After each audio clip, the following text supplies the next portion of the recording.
एक बार की बात है, पहाड़ों के बीच बसे एक छोटे से गांव में अर्जुन नाम का एक लड़का रहता था। वह बहुत गरीब परिवार से था, लेकिन जितना गरीब उसका घर था, उतना ही समृद्ध उसका दिमाग था। गांव के लोग उसे चतुर लड़का कहकर बुलाते थे, क्योंकि वह हर कठिन समस्या का हल बड़ी समझदारी से निकाल लेता था। अर्जुन का पिता लकड़ी काटकर बेचता था और उसकी माँ गांव के घरों में काम करती थी। अर्जुन स्कूल में बहुत अच्छा विद्यार्थी था।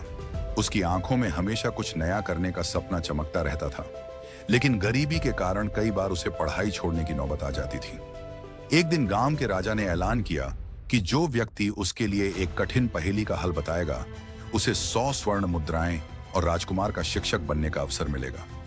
पूरे गांव में हलचल मच गई। बहुत से लोग कोशिश करने आए, पर कोई भी राजा की पहेली नहीं सुलझा पाया।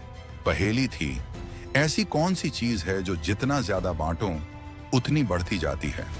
कई विद्वान, व्यापारी, पंडित सबने अपने अपने जवाब दिए, लेकिन कोई भी राजा को संतुष्ट नहीं कर सका। जब अर्जुन ने यह सुना तो उसने सोचा, शायद मेरी बुद्धि से यह रहस्य सुलझ सके। अगले दिन वह राजा के दरबार में पहुंचा। राजा ने उसे देखकर कहा, बेटा, तुम बहुत छोटे हो। यह पहेली बड़े बड़े पंडितों से नहीं सुलझी। तुम क्या हल करोगे? अर्जुन ने मुस्कुराकर कहा, महाराज, बुद्धि उम्र नहीं देखती। राजा मुस्कुराया और बोला, अच्छा, बताओ, तुम्हारे अनुसार वह क्या चीज है जो बांटने से बढ़ती है? अर्जुन ने विनम्रता से कहा, वह है ज्ञान। जितना इसे बांटो उतना यह बढ़ता है। अगर आप किसी को ज्ञान देते हैं तो आपका ज्ञान कम नहीं होता, बल्कि वह और गहराता है। दरबार में सन्नाटा छा गया। फिर राजा मुस्कुराया और बोला, शाबाश, यही सही उत्तर है। राजा अर्जुन की बुद्धिमत्ता से बहुत प्रभावित हुआ। उसने अर्जुन को न केवल स्वर्ण मुद्राएं दी, बल्कि उसे राजकुमार का शिक्षक भी बना दिया। अर्जुन ने अपनी समझदारी और मेहनत से राजकुमार को बहुत कुछ सिखाया। सिर्फ पढ़ाई ही नहीं, बल्कि जीवन के मूल्य भी। धीरे धीरे वह पूरे राज्य में प्रसिद्ध हो गया।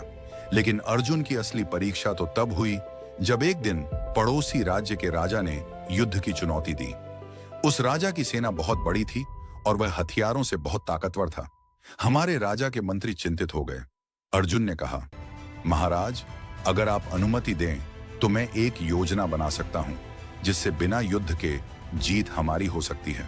राजा ने हामी भर दी। अर्जुन ने दुश्मन राज्य को एक संदेश भेजा, हम युद्ध नहीं, बुद्धि की परीक्षा चाहते हैं। अगर आपके राज्य का सबसे बुद्धिमान व्यक्ति हमारे प्रश्नों का उत्तर दे दे तो हम हार मान लेंगे। दुश्मन राजा ने यह प्रस्ताव स्वीकार किया। फिर दोनों राज्यों के दरबारियों के सामने अर्जुन ने प्रश्न पूछा, अगर एक व्यक्ति सबको बांटता है लेकिन खुद कभी कम नहीं होता, तो वह क्या है? दुश्मन राज्य का बुद्धिमान मंत्री घंटों सोचता रहा, लेकिन उत्तर नहीं दे सका। आखिरकार उसने हार मान ली। अर्जुन ने फिर कहा, उत्तर वही है जो मैंने अपने राजा को दिया था, ज्ञान। यह सुनकर दुश्मन राजा अर्जुन की बुद्धिमत्ता से इतना प्रभावित हुआ कि उसने न केवल युद्ध से पीछे हट गया, बल्कि दोनों राज्यों के बीच सदा के लिए मित्रता का समझौता कर लिया। अर्जुन की चतुराई ने न केवल युद्ध रोका, बल्कि दोनों राज्यों में शांति और ज्ञान का प्रसार किया। धीरे धीरे उसका नाम दूर दूर तक फैल गया। चतुर अर्जुन, वह लड़का जिसने बुद्धि से तलवारों को झुका दिया। सच्ची शक्ति बुद्धि और ज्ञान में होती है, न कि धन या बल में। जो बांटने में खुशी पाता है, वही सच्चा ज्ञानी होता है। ऐसे ही मजेदार वीडियो देखने के लिए हमारे चैनल को लाइक, सब्सक्राइब और फॉलो करें।